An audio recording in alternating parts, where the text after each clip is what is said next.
Hello and welcome to BTEC. This is your quick guide to getting started with BTEC qualifications in your centre. In this session, we'll help you to understand the ethos of BTEC learning. We'll explore the key processes and procedures you need to be aware of as a BTEC teacher and assessor. We'll help you understand the various different roles associated with delivering and assessing BTEC qualifications. We'll review some of the relevant terminology and provide signposts to help you find more information, support and guidance. Let's start by exploring the BTEC ethos.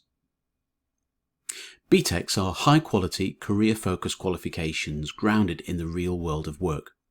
They cover the skills, knowledge and behaviours of a range of different career sectors with a focus on real-life applications. They'll help your learners to develop and apply the knowledge, skills and behaviours that employers and universities are looking for.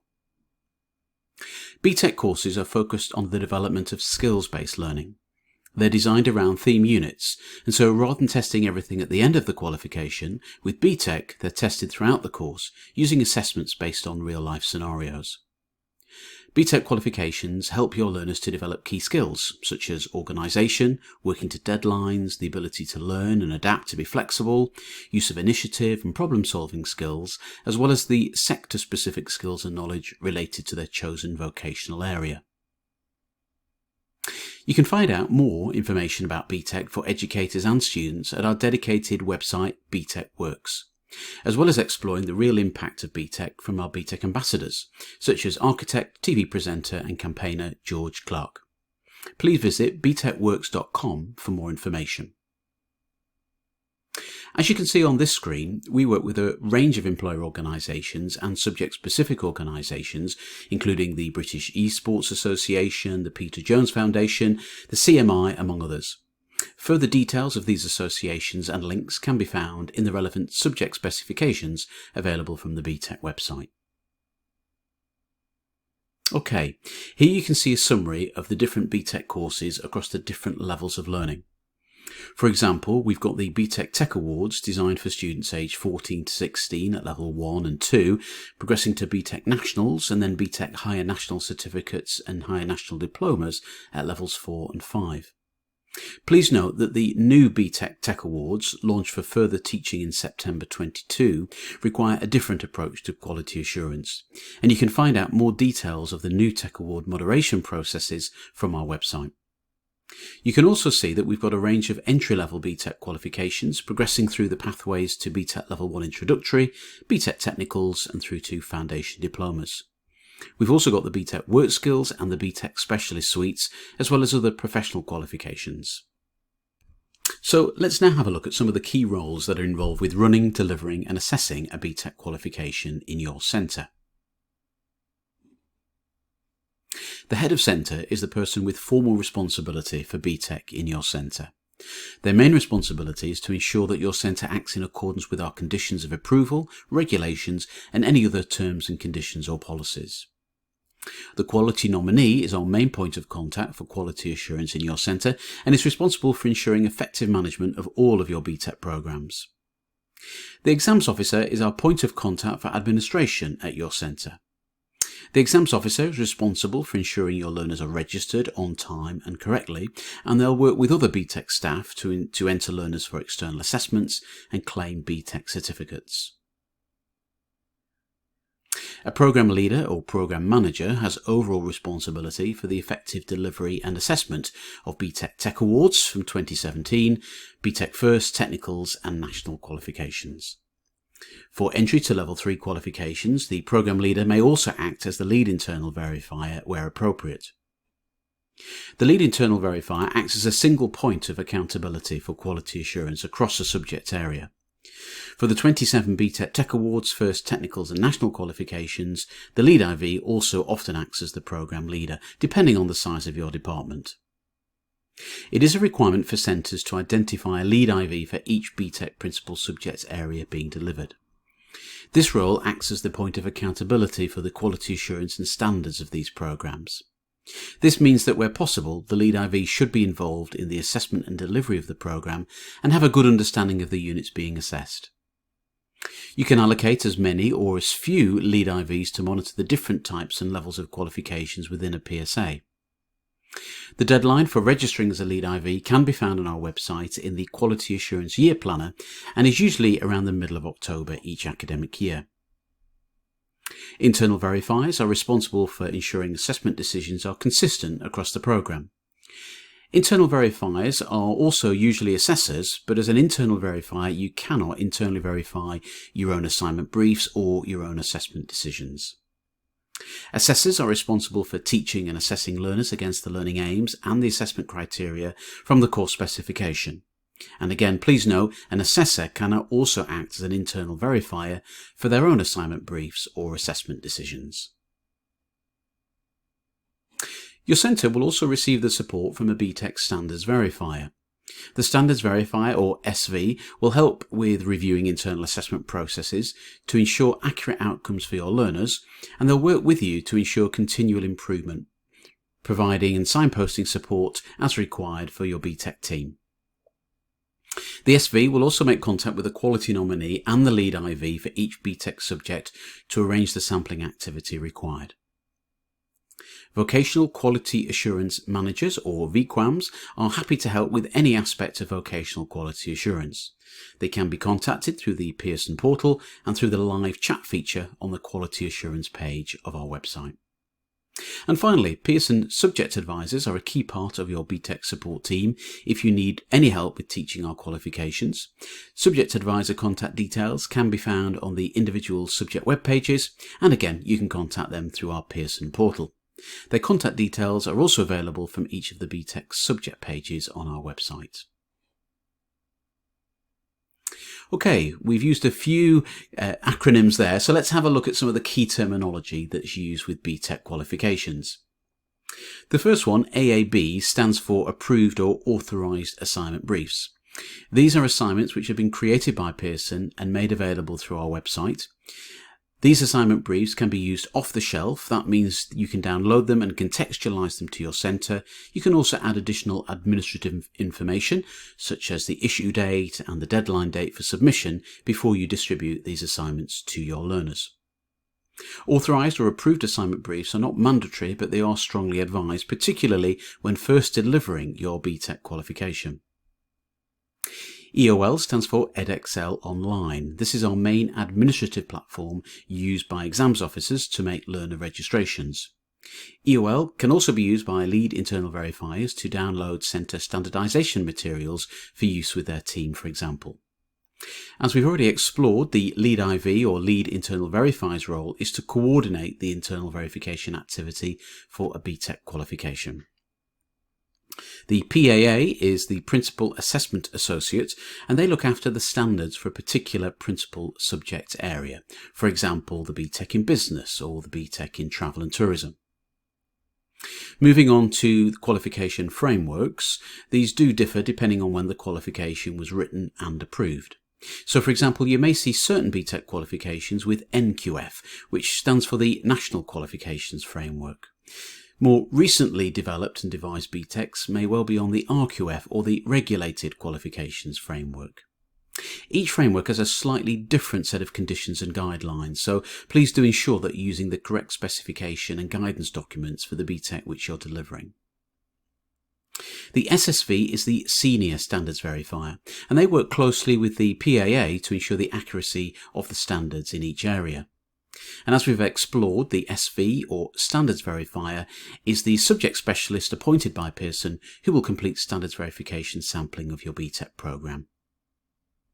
And finally, the CAS-R, or the Centre Assessment Standards Reviewer. They will be assigned to selected BTEC centres who would benefit from additional quality assurance support. Their role is supportive and intended to provide advice and guidance on how to develop assessment strategies across the BTEC curriculum to ensure robust and safe outcomes for your learners, particularly at the point of standards verification. They will complete a holistic review which aims to help centres address any issues and move their centre-wide quality assurance processes forward. When looking at your BTEC specifications, you may see reference to GLH, or Guided Learning Hours. Guided learning hours are a notional measure of the substance of a unit and includes an estimate of the time that might be allocated to direct teaching instruction and learning, as well as supported independent study. Guided learning hours are calculated to ensure that your learners have sufficient time to cover the unique content and prepare for formal assessment. And whilst the value is not an exact measure, centres should not undercut the guided learning hours, as this can present a risk of not covering sufficient content and possibly under-preparing your learners for their assessments. You may also see for some BTEC qualifications reference to TQT, or Total Qualification Time.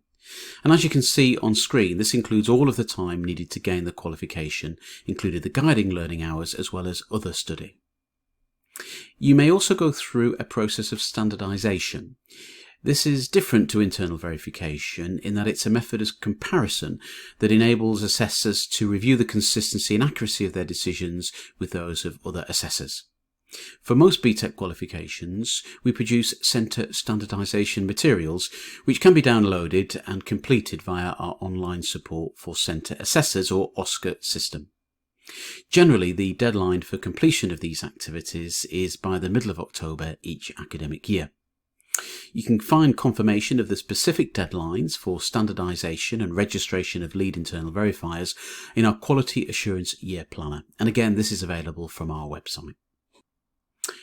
Okay, let's move forward and look at the BTEC cycle. The BTEC cycle of delivery and assessment is different from many other qualifications, and the ability to choose when you sit your internal assessments gives you lots of flexibility. To help you understand how BTEC works, we've laid out the following steps so that you know you've got everything covered, and we'll briefly explore each step to guide you through your BTEC journey. To begin your journey, you will need to register your learners at the start of the BTEC programme, and this registration will trigger the allocation of your standards verifier, your SV, who is allocated by Pearson. Your SV will then get in touch and they'll normally make contact with the quality nominee. Your SV is a key part of your support team, so it's a good idea to do this as soon as possible. From your BTEC subject page, you can also find easy access to additional support, for example, teaching and learning materials, links to subject-specific training events, Pearson published resources, etc. You can also contact your BTEC subject advisor from this page. You'll then need to identify a lead internal verifier for each principal subject area being delivered. As we've explored, this role acts as a point of accountability for the quality assurance and standards of specific BTEC programs.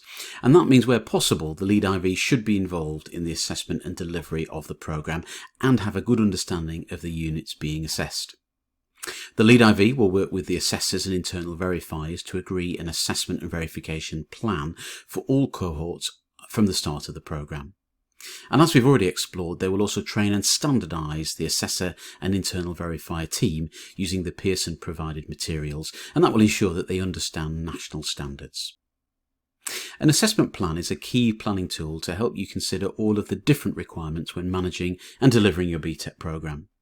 We've produced a free assessment plan template along with other BTEC forms and templates to save you time and to support you to fulfil the requirements of the BTEC assessment and verification process. To access the range of assessment and verification tools, guides and forms, please do visit our website. When thinking about creating your assessment plan, it's really important to identify the units that you can combine in order to make up the number of guided learning hours required to teach the qualification size which you're delivering. So in this example, taken from the Level 3 BTEC Nationals in Business, you can see that for a learner undertaking a national certificate size qualification, they're required to complete units which make up a total of 180 guided learning hours. In this particular case, learners would be required to complete only 2 mandatory units, Unit 1 and Unit 3, each at 90 guided learning hours.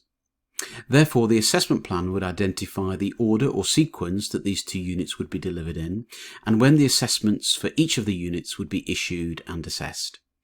The assessment plan would also indicate when the internal verification should take place, including for any resubmissions. If we explore some of the larger qualifications, for example the national diploma size, there's a much larger range of mandatory units which must be included, as well as a range of optional units which can be selected from those highlighted.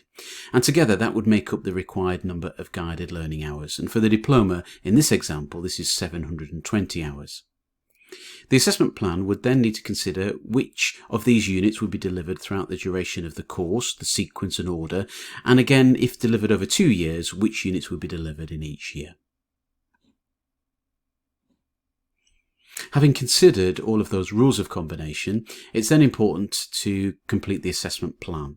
It's advised that this is completed at the start of the programme to ensure that the rules of combination are accurate and that they're signed off in a timely manner by the lead internal verifier. And they would sign the BTEC assessment plan at the bottom.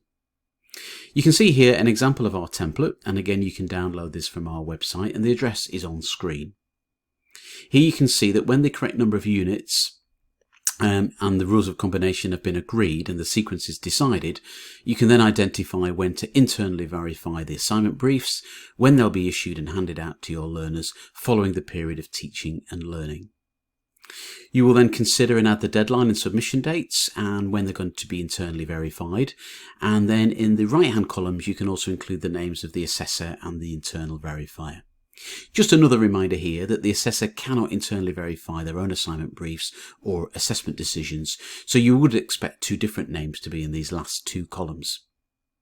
So just to recap then, as a minimum requirement, your assessment plan should include the name of all assessors and internal verifiers, your scheduling of the assessment and assignment handout dates and submission deadlines for all assessments, the dates of internal verification, the opportunities for resubmissions and any external assessments, and that you would want to see the full programme. So for example, year 1 and year 2 of a BTEC national programme, for example. Assessment plans should be developed jointly by the programme team, and as we've mentioned, they should be signed and approved by the lead internal verifier as well as dated. So you can see that when planning your assessment, you will have considered quite a range of different factors which may well affect the different timescales of your BTEC delivery cycle. These factors can include the number of units to be delivered and the order and sequence of delivery, including any synoptic assessments, the size and value of the different units and their number of guided learning hours, any resource issues such as when specialist staff may be available, any timetabling factors, timetabling in any particular events, trips or visits that you might want your students to go on, any access to external resources which may be required, and of course thinking about the assessment deadlines across the programme so that the workload for your learners is appropriately balanced and spread out. When planning your unit delivery, you should look to complete one or more units in good time during the standards verification window. And this will ensure that you are able to complete the standards verification process in good time and by the published deadlines. And that will help you to avoid any delays to certification. So just a reminder that the assessment plan is a working document, and as such you may need to change this during the academic year. The use of a version number system will create a clear audit trail if you do need to update your assessment plan as you go through the year. We've mentioned that you can use the BTEC template that we've published, but you can also use your own assessment plan as long as it contains the same information as in our templates as a minimum. We've already mentioned that you should be developing your plan jointly with the programme team and ensuring that it's signed off and verified and approved by the lead internal verifier. A reminder that the splitting of learning aims across different assignments or the provision of extra assignments which are just targeted at the merit or distinction criteria is not permitted. Assignments should be written in a holistic way to ensure that your learners have access to all of the criteria. Sometimes you may have a learner or a group of learners who start later than other learners, and it may be that you wish to create a separate assessment plan so that you can show where assessment will take place for these learners so that it better meets their needs. Please remember to store your assessment plan securely and somewhere that's accessible so that you can send it quickly and easily to your standards verifier when requested to do so. The assessment plan is required by your SV at the start of the standards verification window, and therefore it is good practice to speak promptly with your SV early on in the process to start the ball rolling. This will develop the relationship between your centre and the SV and ensure that it's a supportive one, and it's designed to help you ensure smooth delivery. Okay, so having carefully planned your BTEC programme and completed your assessment plan, it's now time to think about creating some assignment briefs for your learners to complete. An assignment brief should include a vocational scenario and various tasks and activities which clearly set out the evidence that your learners will need to produce to fully meet the requirements of the assessment criteria and the learning aims or outcomes. Assignment briefs may cover all of the assessment criteria for a particular unit or component, or they may cover all of the criteria in a single learning aim as a minimum. An integrated assessment may also cover learning aims and criteria for more than one unit addressed through a common assignment. For example, if there's a particularly large final major project or performance where your learners are bringing together lots of knowledge and understanding and demonstrating and applying those skills all at once, you may choose to use an integrated assessment. It is important to remember that assessment tasks must be written to allow the opportunity for your learners to achieve all of the criteria within each learning aim. So that includes the pass, merit and the distinction criteria. It's not acceptable to write assignment briefs which just focus on the pass criteria only. Certain BTEC qualifications may have approved or authorised assignment briefs available for you to download. These AABs have been prepared by BTEC subject experts, and they will still require you to make them relevant to your learners or your centre, for example adding the name of the assessor and the issue and handout dates. You may wish to change the vocational scenario or the context to make them more locally relevant. And it's not compulsory to use the AABs, but using them is encouraged, particularly if you have new assessors or the qualification is being delivered for the first time. Although AABs have been written by colleagues at Pearson, they should still be internally verified before they are issued to learners. And this is because you will be adding that administrative details such as the deadline dates and assessor names. And it's important that these are reviewed and verified by the internal verifier to ensure they are appropriate. Just a reminder here that you shouldn't issue the assignment briefs to learners until they are ready to work independently with no further input from the assessor. So complete a period of appropriate teaching and learning first, where you can use lots of formative assessment to ensure that you know that your learners are ready to undertake their formal assessments. You can issue the assignment brief and learners can begin to work independently to produce the assessment evidence they need to demonstrate their knowledge, skills and understanding against the criteria. If you choose to write your own BTEC assignment briefs, then you can decide what evidence that your learners need to generate in order to demonstrate their knowledge, understanding and skills. This could include a written project or case studies. It could be creating a product or podcast, completing a workplace assessment, a role play, an interview, a presentation, a different type of assessment process or method. The BTEC assessment methodology is very flexible, but it should be appropriate to the level of learning and ensure it allows your students to meet the requirements of the assessment criteria and the learning aims. Further guidance is provided in our BTEC Centre Guide to Assignment Writing, and again, you can access this from the BTEC website. So, as we've already discussed, before an assignment is distributed or issued to your learners, it must be checked by a knowledgeable colleague in your centre, and we call this a process of internal verification. Stage 1 is the internal verification check of the assignment brief to ensure it's got all of the accurate details. This could include the accurate unit and programme details, deadlines for assessment, and a suitable and engaging vocational scenario. It should also indicate the assessment criteria being targeted and ensure that learners have the full opportunities to generate evidence based on all of the requirements of the targeted learning aims and assessment criteria at the pass, merit and the distinction level where available. The assignment should also clearly state the form of evidence that your learners should be producing and submitting. The assignment should be easy to understand and have a clear presentation format. If you are using an authorised assignment brief and you haven't made any changes, then a very simple check of internal verification will need to be completed just to make sure that any administrative details added are accurate.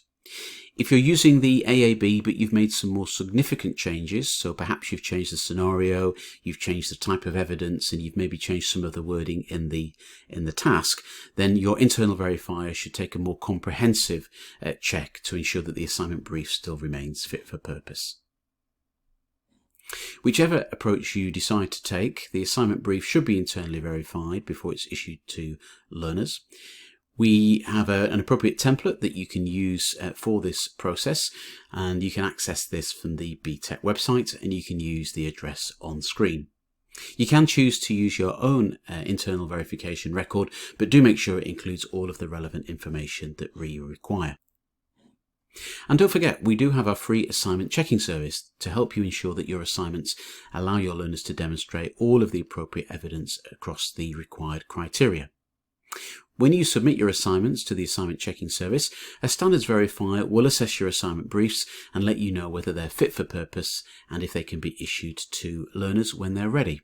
You can expect to hear from the subject expert by email, normally within around 10 working days of submitting your assignments. You'll get some written feedback, and you should include that feedback from the assignment checking service when submitting the unit and the assignment to your standards verifier if that has been selected.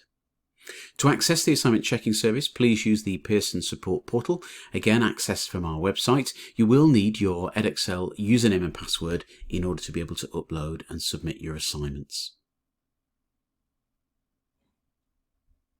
Before commencing an assessment, assessors should take care to ensure that each learner understands the assessment requirements, the nature and type of evidence that they need to produce, the importance of managing their time and meeting the deadlines, including do they understand the consequences of submitting their evidence late. They should understand the importance of submitting authentic work, and your learner should clearly understand the importance of not copying or pasting from the internet or plagiarizing their evidence in any other way. Assessors should very much focus learners on getting it right first time, and this will help to avoid learners relying on repeat submissions or retakes. This will help your learners to develop responsibility for their own achievements and prepare them for the world of work or higher education. Please remember, assessors are expected to deliver and teach the unit content fully. You must cover all elements of the content apart from anything preceded by an EG, which is merely an example of the things that you may choose to cover.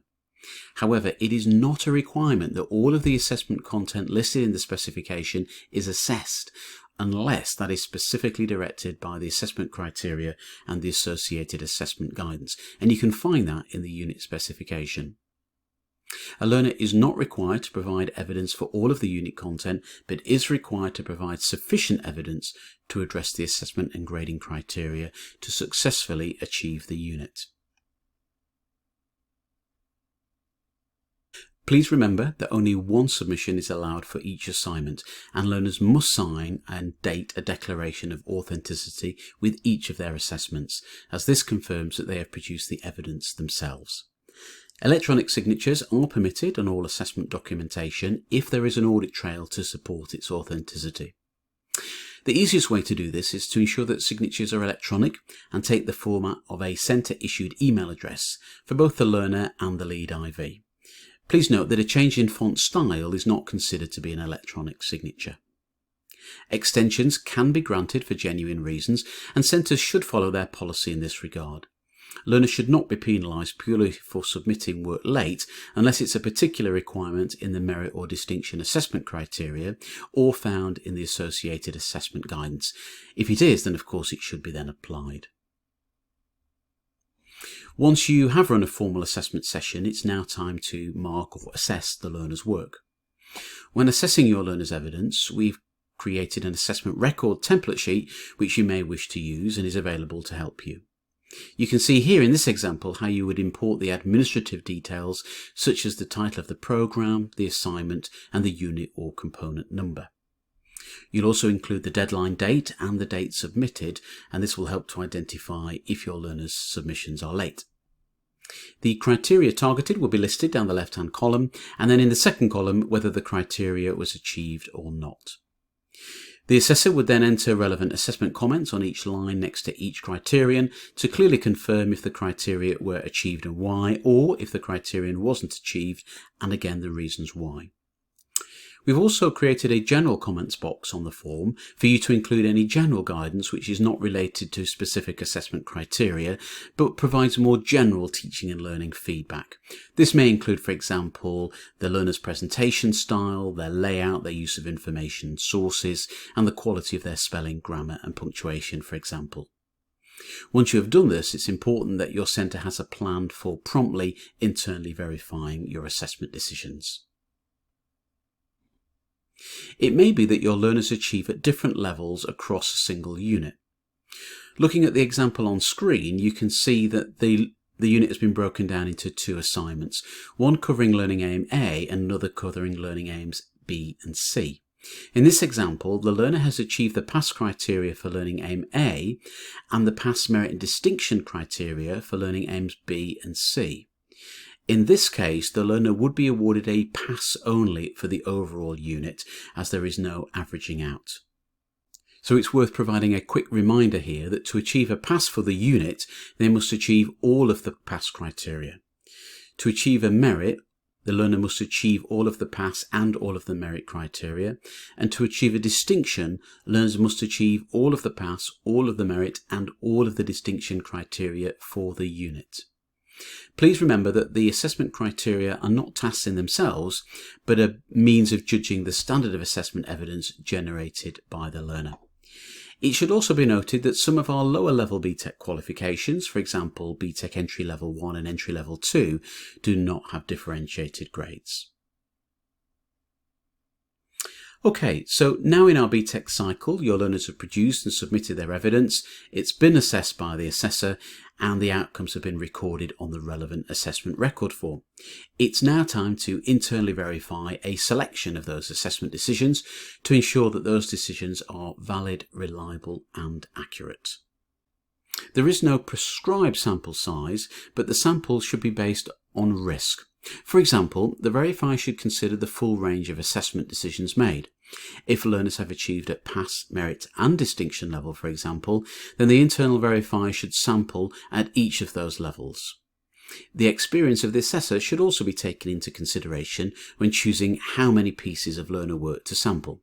For example, new assessors may be more at risk of making inaccurate decisions as they're assessing for the first time, and in these cases a larger sample size would generally be appropriate. You should also consider if there are any other known issues arising from previous internal verification or standards verification activity. And if there have been some inaccurate decisions made in the past, then a larger sample size again is likely to be appropriate. Again, please keep a record of internal verification processes, and again we have another BTEC form and template available for you to use for the Stage 2 internal verification process. Please note that every learner assessment does not need to be internally verified, but your centre should have a clear process for sampling to ensure that the quality of assessment is maintained. Again, on the form you would add the necessary administrative details for the programme, for example the unit and the name and number and the name of the assessor. You'd also add the name of the learners, and of course you can increase by adding more rows if your sample size is greater than 4 learners. You would also enter the type of submission which is being internally verified. So for example, is this a first submission or a resubmission or a retake? And you would note that in the second column. You would also add the criteria for assessment which the assessor has been awarded, and you would confirm whether you agree with that decision or not. If the internal verifier did not agree with the assessor's decision, then the IV would enter the criteria which have not been agreed, and the IV would state clearly why that has not been agreed. The IV should then go on to complete the rest of their checklist, for example to confirm that the evidence is authentic and that there's no evidence of collusion or plagiarism. Okay, so continuing in our BTEC cycle, let's explore providing feedback to your learners. For BTEC qualifications, feedback is generally split into 3 distinct types: teaching and learning, during assessment, and post-assessment. We have clear rules about the type of feedback that can be given at each stage during the delivery of a BTEC programme, and for more detailed guidance please do take a look in our guide to internal assessment for advice on what feedback is allowed at each stage.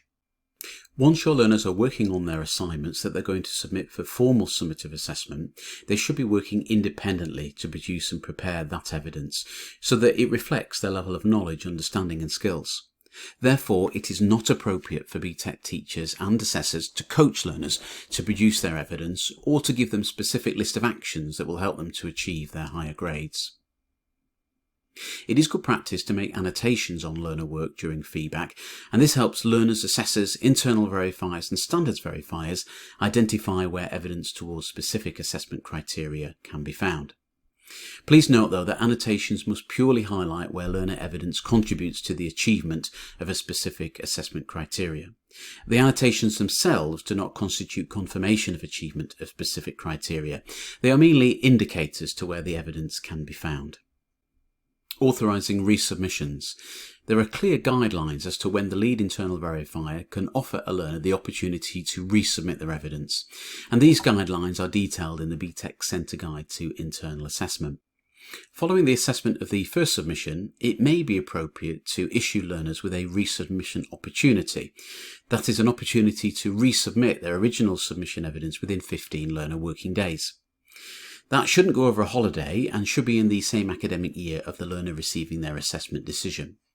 Resubmissions can only be granted if the learner has met the initial deadline or an appropriately agreed extension, the learner has correctly authenticated the evidence, and the assessor believes that the learner will be able to rework the original submission evidence to improve without further coaching and guidance. The assessor should also authenticate that they believe that the evidence submitted for assessment is also authentic, valid and reliable. If learners have not met all of these conditions, then the lead internal verifier should not authorise a resubmission, and the outcome of the first submission will stand. Just a reminder here that feedback should be received by a learner close to the assessment date. Therefore, it's not permissible for assessors to retain the feedback until, for example, the following term or the end of the year, until a learner's overall achievement for the qualification is known. For example, to give them an upgrade window before the summer holidays. Feedback should always be received by learners close to the assessment date. In rare and exceptional circumstances, it may be that following a submission and a resubmission, that a learner has still not achieved one or more of the pass criteria and therefore would fail the unit. In these cases, a lead internal verifier may authorise one retake opportunity that would allow a final safety net for the learner to achieve the missing pass criteria needed to achieve the unit as a whole. The retake, however, should be a new assignment or task targeted only at the pass criteria which have not been achieved. A retake is not a third opportunity to upgrade and rework the submission and resubmission evidence. A retake should be based on a new task and assessment.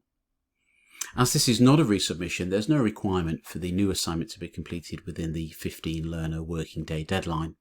The assessor can agree and record a clear deadline just as they would do for the original submission. However, the deadline should fall within the same academic year that the initial submission was made. Just a reminder that the assessor cannot award any merit or distinction criteria for a retake assignment. It is only a third and final safety net for learners to achieve any of the pass criteria that were not achieved during the first submission or the resubmission. Please note that retakes are not available for all BTEC qualifications.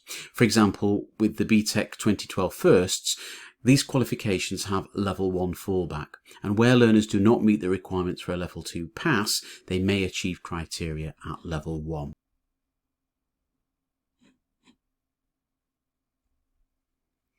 A reminder that all the guidelines on resubmissions, retakes and providing feedback can be found in the BTEC Centre Guides. We've also got a range of other guides which can help you, such as BTEC Centre Guide to Internal Verification and the BTEC Centre Guide to Quality Assurance. All of our guides are available on the BTEC website. The final stage of our BTEC cycle is to explore standards verification. Standards verification is a supportive process to ensure all centres are operating appropriate quality assurance across BTEC programmes and maintaining national standards. We allocate a standards verifier who's a subject expert to conduct sampling of assessment instruments and assess learner work in order to provide judgments and feedback. Standards verifier will support you in identifying good practice and areas for further development and give you guidance on how you can improve your assessments. The process for standards verification is slightly different depending on the type of programme that you're delivering. And the BTEC Guide to Standards Verification will outline the requirements and sampling arrangements for different BTEC qualifications at different levels. This guide is available from the BTEC website and is updated in the autumn term each year. Standards verification is part of the wider BTEC quality assurance cycle, which starts at the beginning of each academic year with the annual quality declaration and the registration of the lead internal verifier and the standardization activity for each BTEC program. Please note that if the lead internal verifier does not register and confirm the standardization activity has been completed, this will lead to enhanced sampling being applied. Following Stage 1, Stage 2 of the cycle includes the holistic review for centres who would benefit from additional quality assurance support. The holistic review should be scheduled to take place on a mutually convenient date before the end of December each year. Centres who do not fall into this category will be required to submit their annual quality declaration only, and providing that this is found to be fit for purpose and there are no further concerns raised, then centres will not be required to undertake activity with the Centre Assessment Standards Reviewer. Pearson does take a risk-based approach to standards verification and will apply a control measure to each of the BTEC programmes early in the academic year. By applying a control measure, we can target standards verification and support to where it's needed the most. Programmes can only have one control measure assigned, and this will be the highest level of risk criteria. At Stage 3, this will include the standards verification process and the completion of the quality assurance checks for eligibility and claims.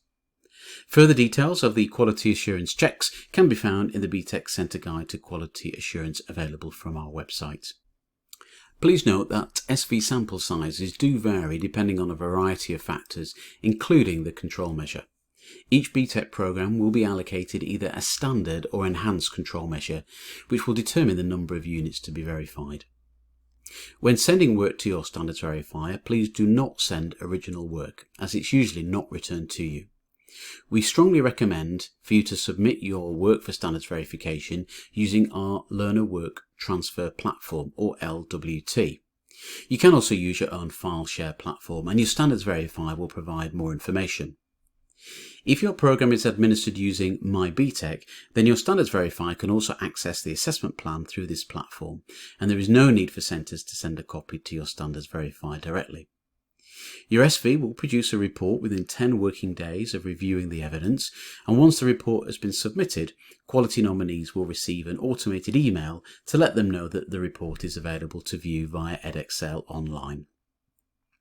A reminder that all the further details of the standards verification process and the current deadlines for this academic year will be published in the BTEC Centre Guide to Standards Verification in the autumn term. Okay, now that we've explored the BTEC delivery cycle for internal assessment, let's take a brief look at the requirements for external assessment. External assessment is part of the qualification assessed by us at Pearson rather than you within Centre, and will usually take place during a particular window. As well as registering learners at the start of their programme, if any of the required units are externally assessed, then there is a requirement that you enter your learners for these units in the assessment window of your choosing, and this will ensure that you receive the external assessment material required. Our exams timetable page on the BTEC website lists all the BTEC assessment windows for each subject. Simply download the relevant documents to explore the set dates and timescales. The form of external assessments vary and could include written papers or tasks, including some on-screen and on-demand tests. It's really important that you gain a thorough understanding of the externally assessed units in a BTEC programme and how to prepare your students to be successful. The Instructions for Conducting External Assessments Guide clarifies the overarching requirements of the different types of external assessment. For individual units or components, these can be overridden by the unit or component-specific administrative support guides, and again you can find these under course materials on your qualification specification page. Our easy-to-use past paper search gives you instant access to a large library of past exam papers and mark schemes. They're available free for teachers and students, although only teachers can access the most recently sat papers within the last 9 months. To access these, please follow the link shown on screen. Our Exam Wizard is our online resource containing a huge bank of past paper questions and support materials that will help you to create your own mock exams and tests. They're available for a range of BTEC qualifications, and you'll find Exam Wizard is easy to use, intuitive, and will save you valuable time. Exam Wizard works in conjunction with our ResultsPlus service to help you create exam practice resources for whole cohorts or individual learners. You can find the uploaded papers from a range of different series, and you can select different aspects of a unit or topic in order to build a paper that really focuses your learners on a particular area of content that they may need more support in. Having searched for these types of questions on a range of past papers, you can then add them to your own bespoke paper, where you can then save and issue them to your learners. You'll have access not only to the question papers, but also to their mark schemes and, where relevant, any examiner reports. These will identify particular strengths or weaknesses, including examples of answers from previous students who have undertaken that exam. You can then share your created papers via your virtual learning environment, or print off for your learners to complete to help them prepare and develop the skills ready for their external assessment. And finally, the ResultsPlus system is our free online results analysis tool that gives you a full breakdown of your learners' performance in those external assessments. This can really help you to identify specific areas of performance and reduce the amount of retakes, for example. Okay, let's now take a look at some of the other support resources available. We do have a range of qualification resources, including course materials, specifications, sample assessments that will support the range of BTEC qualifications on offer. We also publish a variety of optional paid-for resources. These are purely optional and are not required to deliver your BTEC qualification, but you may find them helpful. We also have a range of endorsed resources for certain BTEC qualifications, which have been reviewed by an independent team to ensure they offer the best support for teaching and learning on those particular qualifications. For more information on the range of resources available, please do follow the link on screen to find out more. Don't forget, Edexcel Online, our self-service portal for administrators, will help you manage your administration tasks from approval to registration, reporting of achievement and results, as well as access our post-results service. It also gives teaching staff access to services including the Centre Standardisation materials, online booking for training events, and access to our secure resources and ResultsPlus service. We also run a range of free training events. These could be online sessions delivered with our quality assurance colleagues. You can see here the range of current online training events available, which explore different aspects of your BTEC journey in much more detail. Centres also have the option to request paid-for centre-based training. As well as live online events, you may find it easier to access our library of on-demand self-guided training, with topics ranging from good practice when producing assessment plans to tips on how to provide effective feedback to your BTEC learners. And again, for more details, please see the training pages following the link on screen. As well as training, we also have a range of YouTube video guides now available. These are short, bite-sized guides that can take you through a range of different administrative and teaching and learning topics. For more information, please follow the link on screen and visit our YouTube page. We also have quality assurance year planners available that will help you understand all of the different quality assurance mechanisms and processes that will need to be followed at different times throughout the BTEC delivery cycle. The quality assurance managers also run regular quality assurance catch-ups. These are online monthly drop-in sessions with your Pearson quality assurance managers. They're designed to review the current quality assurance focus and answer any related questions you may have. We also have the quality nominee community, covering every quality assurance for all our vocational qualifications. The community is run by a quality assurance managers team and is a quick and easy way to ask us questions directly or collaborate with colleagues. And don't forget our subject advisor updates, where you can access up-to-date information and support on specific changes, key dates, and an array of subject-specific materials to support you in your teaching. Finally, we have the Pearson support portal. If you have any further specific questions regarding your BTEC qualification, please do submit them via our dedicated online support page. This will ensure that your query is sent to the relevant person and we can get you a response as quickly as possible. Okay, so what about a few next steps to consider? Well, you might want to sign up for the quality nominee or the subject advisor updates. You may wish to explore some of the free resources available, such as the Sample Mark Learner Work. You might want to download the BTEC guides and templates that we've signposted in this recording, or you may wish to sign up for some additional training, for example some of our bite-sized online CPD sessions. Don't forget to join our BTEC community for your particular subject, or if you're a quality nominee for more support. We do hope you found this a useful training session, and it's helped you to understand the ethos of BTEC learning, as well as the key processes and procedures that you need to be aware of when following the BTEC delivery cycle. Together we've explored some of the different roles associated with delivering and assessing BTEC qualifications. We've reviewed some of the key terminology and signposted a range of additional sources of further support. We really hope you found the session useful and wish you all the very best with your BTEC qualification in your centre. Thank you for listening.